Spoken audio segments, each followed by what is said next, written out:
Notre journée touche à sa fin. Vous avez assisté et participé à la troisième édition des Connext Days. Aujourd'hui, troisième événement du nom, mais organisé entièrement en version numérisée. Crise du Covid oblige, vous le savez. Néanmoins, vous avez été très nombreux à nous suivre derrière vos écrans d'ordinateur ou de tablette et nous vous en remercions. Il me revient, alors que les trois tables rondes de cet après-midi sont terminées, eh bien, de livrer quelques éléments de synthèse ou de résumer les quelques messages clés qui se dégagent des échanges que j'ai eus avec les intervenants qui ont bien voulu se prêter au jeu des questions-réponses. On a parlé donc de transformation numérique aujourd'hui, et une des grandes leçons ou un des grands enseignements de cette journée, eh bien, c'est que probablement la question de la transition numérique, de la transformation numérique, ne se pose plus en réalité. À l'évidence, Internet est déjà dans nos vies à tous, y compris dans des domaines où il y a encore quelques temps, on était éventuellement encore un peu réticent ou encore un peu résistant. C'est le cas du commerce. Et on a bien vu avec la crise que nous traversons, la crise Covid, les confinements auxquels nous sommes soumis, eh bien que la vente en ligne était une solution qui pouvait rendre de précieux services, en particulier dans les zones rurales, mais aussi dans les zones urbaines, et que c'était un mode de développement possible pour les entreprises, que ce soit des entreprises de commerce, de services ou d'industrie, pour poursuivre leur développement dans un contexte qui, on peut le dire, n'est évidemment facile pour personne. Deuxième enseignement probablement, et pour résumer un certain nombre de propos tenus cet après-midi, je dirais que l'important n'est pas la taille, et que toutes les entreprises sont concernées par la transformation numérique. Les grands groupes, ce n'est une surprise pour personne, bien évidemment, mais y compris les petits commerces, les entreprises artisanales, les PMI, les PME de toute taille, y compris les plus petites, peuvent basculer vers la transition numérique et en tout cas se poser des questions, réfléchir à leur stratégie, infléchir leur stratégie et se lancer éventuellement dans des investissements qui ne seront pas forcément des investissements extrêmement importants. On a évoqué par exemple tout à l'heure la possibilité de se lancer dans le e-commerce en s'appuyant sur les réseaux sociaux, sans être obligé nécessairement de créer un site marchand qui serait onéreux et compliqué à faire vivre. Donc les options, les solutions existent pour les entreprises de toute taille et de tout domaine d'activité. Troisième leçon que nous pouvons retenir de cette journée, c'est qu'il ne faut pas envisager la transformation numérique, la transition numérique, en oubliant l'un des trois piliers. En tout cas, je vais le formuler de façon un peu plus claire. On ne peut pas envisager la transition numérique sans envisager les trois piliers qui sont absolument nécessaires et indissociables. La réflexion stratégique qui s'accompagne, qui peut nécessiter un accompagnement d'experts. L'investissement proprement dit, qui peut s'accompagner d'une aide financière, et la formation, parce que la dimension humaine reste au cœur de la vie des entreprises et que pour faire tourner toutes ces belles machines ou ces beaux sites internet, il faut de l'humain. Et donc il faut de l'humain formé, d'autant plus formé que les techniques et les technologies évoluent constamment et que donc la formation est absolument essentielle pour réussir son projet de transformation numérique. Quatrième élément, la Bourgogne-Franche-Comté est un territoire qui a une forte tradition industrielle, ça vous le savez, qui est un territoire où se côtoient des zones urbaines et des zones rurales, et donc un territoire où se posent des problématiques très différentes vis-à-vis de la transformation numérique.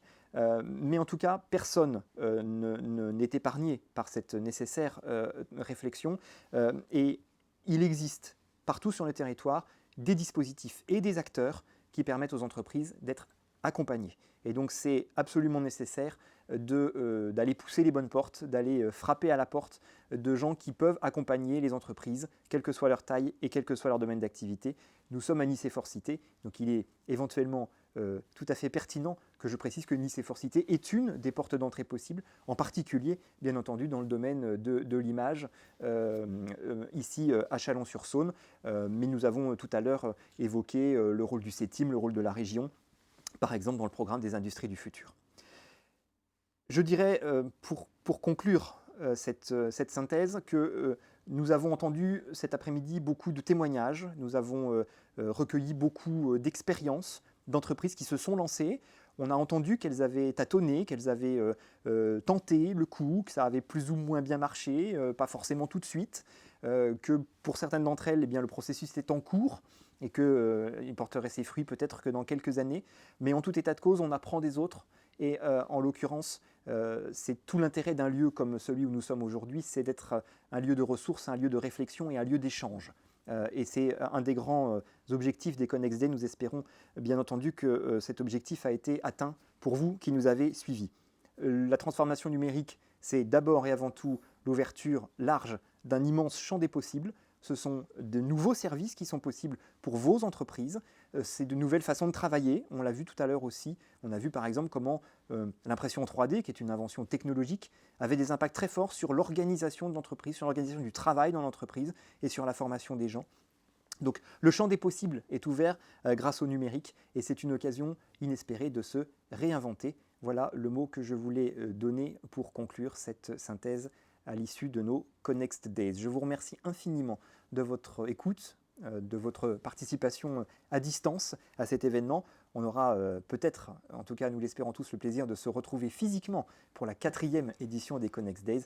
En tout cas, merci de nous avoir suivis. Et pour conclure ces Connex Days, eh bien, j'ai le plaisir d'accueillir Sylvie Trapon, qui est la présidente de Nice et Fort-Cité, le lieu où nous sommes réunis. Vous êtes également, je le précise, élue locale. Vous êtes maire de Ruilly, près de Chalon-sur-Saône, et vice-présidente du Grand Chalon en charge du numérique.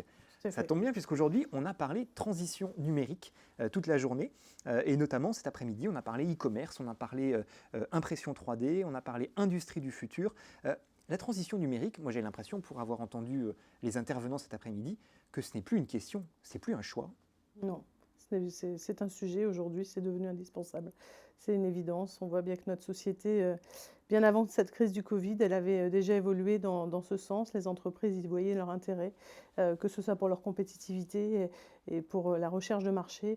Mais au jour d'aujourd'hui, la crise du Covid a donné un coup d'accélérateur évident à toute cette transition numérique, que ce soit pour les entreprises les plus petites, les très petites et puis les plus grandes également. C'est pas forcément facile quand on est une entreprise, notamment une petite, de se décider, de se lancer, de s'engager, voilà, de faire le premier pas. Pourquoi ça peut coincer? Qu'est-ce qui s'y rend éventuellement difficile, le basculement ou le saut vers la transition numérique? Oui, je pense que c'est essentiellement un problème de temps, notamment sur les petites entreprises numériques. On voit bien que les chefs d'entreprise ont des multiples casquettes et qu'ils doivent être partout. Et le temps n'est pas forcément là. L'information, peut-être parfois trop d'informations tue l'information. Donc on n'a peut-être pas non plus insuffisamment d'intervention. Et Nicéphore est justement là pour aller accompagner, aider, répondre à des premières questions et puis aller plus loin si les besoins s'en font sentir.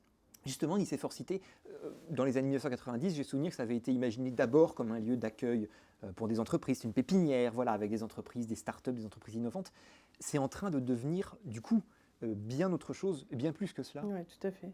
Aujourd'hui, un virage a été pris et c'est un vrai centre d'accompagnement, de formation, un centre d'événements aussi de plus en plus à destination des entreprises pour répondre à leurs besoins en faveur du numérique. La réponse n'est peut-être pas forcément locale, mais en tout cas, on peut l'apporter et orienter les entreprises vers d'autres partenaires. Nous sommes nombreux sur le sujet du numérique en Bourgogne-Franche-Comté, mais les portes d'entrée de nos entreprises chalonnaises sont Nicéphore et ça leur permet d'avancer dans leur projet numérique. Et il y a l'usinerie qui est en construction, là, juste derrière la salle où on se trouve. Donc Nicéphore évolue et va venir dans cette structure de l'usinerie qui va ouvrir, nous l'espérons, à l'automne 2021. Et puis, donc, les entreprises y trouveront un centre de formation.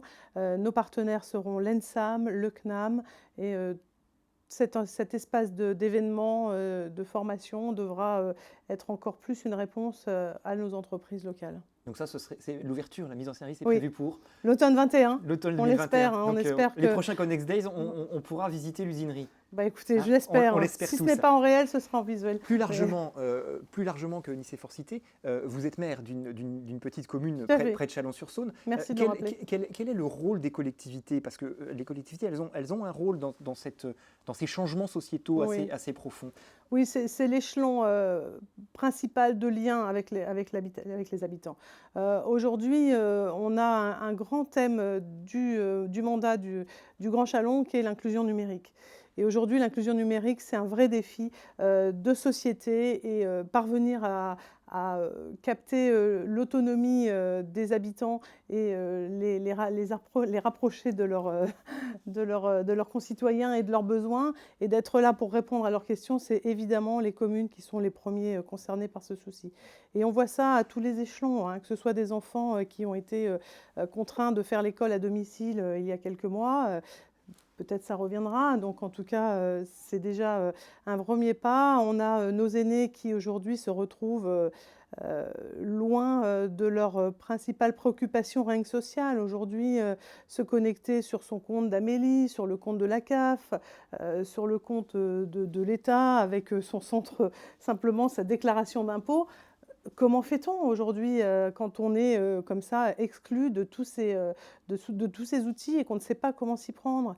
Et puis on parle aussi de nos adolescents qui sont en permanence sur leur Sur leurs écrans. smartphone ou sur leur tablette, mais au jour d'aujourd'hui, on voit que ces jeunes adolescents ou ces jeunes adultes ne savent pas forcément se servir de ces outils-là pour aller chercher un emploi, pour faire un CV, et c'est tout ça. Et donc une mairie, eh bien, elle a aujourd'hui un rôle essentiel à jouer dans le numérique. Alors, ce qui est intéressant dans les exemples que vous nous donnez, c'est que l'enjeu n'est pas tellement financier ou matériel. C'est-à-dire que les moyens existent, les réseaux existent, les matériels sont là. Oui, Il est plus dans les mentalités, c'est dans les social. comportements, et si on l'applique aux entreprises qui nous regardent cet après-midi, dans la volonté, dans la stratégie finalement, dans l'affirmation Oui.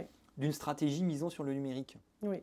Ben oui, au jour d'aujourd'hui, si je prends les exemples j'ai pas beaucoup d'entreprises sur ma commune de Reuilly, mais évidemment, ceux qui sont amateurs de vin savent que j'ai quand même beaucoup de viticulteurs, Quelques-uns. voilà, qui ont fait des choix aussi de clientèle que sont les restaurants ou les traiteurs et qui se retrouvent depuis 6 mois confrontés à une véritable difficulté, c'est-à-dire que leur stock augmente et puis les bouteilles ne partent pas de la commune ou de leur cave. Donc comment faire pour trouver d'autres marchés, pour aller chercher d'autres solutions pour trouver des clients? Eh bien, le numérique, évidemment, est là avec Facebook, avec les réseaux. Et, voilà. Et là, on voit vraiment que des entreprises qui ne ressentaient pas forcément ce besoin-là il y a quelques mois l'ont vraiment concrètement utilisé maintenant. Et vous prenez votre bâton de pèlerin quand vous êtes maire, que vous allez voir vos concitoyens, vos administrés, etc., Oui. sur voilà, le bon usage d'Internet, etc., avec cette idée que la crise va finir par s'arrêter, hein, la crise Ben, on sanitaire se en le tout cas souhaite, va hein, finir par bien sûr. s'arrêter, mais il restera quelque chose de ça,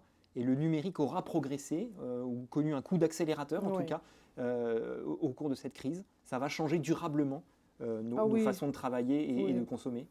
Oui, j'en suis certaine. On ne reviendra pas en arrière, on ne reviendra pas au point zéro de début 2020 sur le numérique, hein. L'accélération qui aura eu lieu depuis ces 6 mois, elle est évidente, elle est engagée et il n'y aura pas de point de retour en arrière, je ne crois pas. Que pense l'élu chargé du numérique de cette dimension humaine qu'on a évoquée plusieurs fois aujourd'hui? C'est-à-dire le numérique, c'est bien, c'est pratique, ça permet de faire plein de choses et c'est un progrès en tant que tel, mais c'est aussi un risque de perdre Oui, du tout lien à fait. humain, de perdre du contact. Comment vous pensez qu'on puisse gérer cet apparent paradoxe entre le progrès technique qui nous coupe les uns des autres et la nécessité, on le voit bien, de rester en lien? Bah, le défi, il est énorme, hein. C'est un tiers de la population française qui est éloignée du numérique et qui est éloignée de tout outil. Donc aujourd'hui, il va falloir renforcer leur autonomie dans tous les domaines. On parlait de nos aînés, mais bon, voilà, ça concerne évidemment même la population active. Aujourd'hui, on voit bien que si on n'a pas une bonne connexion, donc les communes sont là aussi pour accompagner les réseaux, parce que sans réseau, on ne fera rien. Donc il faut être vraiment très présent pour accompagner les entreprises qui déploient tous les réseaux fibres et autres sur notre territoire. Et puis, bah, tous nos administrés sont concernés. Le télétravail, aujourd'hui, ça devient voilà, quelque chose d'évident. Ce n'était pas vraiment le cas il y a 6 mois, mais aujourd'hui, voilà. Donc l'inclusion numérique, c'est vraiment le rôle des communes et des collectivités. En tout cas, c'est un rôle d'accompagnement, d'appui que vous Ouais. avez. In fine, c'est quand même les entreprises qui doivent sauter le pas. Bah, ils Et doivent y donc, trouver leur il faut que vous les rentabilité. incitiez, vous Bien sûr, réussissiez à les inciter bien sûr. à sauter ce pas-là. Mm. On a tous en mémoire ici, à Châlons, le cas de Kodak, qui est voilà, un géant pourtant, un très grand, qui n'a pas C'est vu un vrai venir. traumatisme pour le territoire, Voilà. mais le Mais qui Grand n'a pas vu Chalon venir a pu rebondir. bien sûr, qui a rebondi, mais pour cette entreprise, ça a été la fin, parce qu'elle n'a pas vu venir effectivement la transition, la transformation. Oui, Donc c'est le message que vous passez finalement aujourd'hui aux entreprises, c'est attention, soyez vigilants, réfléchissez à votre stratégie, prenez en compte tout ce qui se passe autour de vous. Oui, c'est évident, tout va très vite. Donc il faut pas rater les virages, oui, c'est sûr. Mais bon, il faut du temps pour ça, mais c'est vrai qu'il leur faut de la valeur ajoutée aussi et d'être accompagnés. Et encore une fois, Nicéphore aujourd'hui et l'usinerie demain sera là pour ça, pour les aider à innover, pour se former et puis répondre à leurs besoins. Et bien voilà, on termine avec Nicéphore Cité, qui était le lieu où nous étions aujourd'hui pour cette 3e édition des Connex Days. Merci infiniment de l'avoir suivi. Merci nos partenaires. On va remercier les partenaires. Voilà, on remercie nos partenaires. Et voilà, dont l'annonce affiche sur l'écran. Et à l'année prochaine, en présentiel. Et on se dit à l'année prochaine. Merci beaucoup. Bonsoir.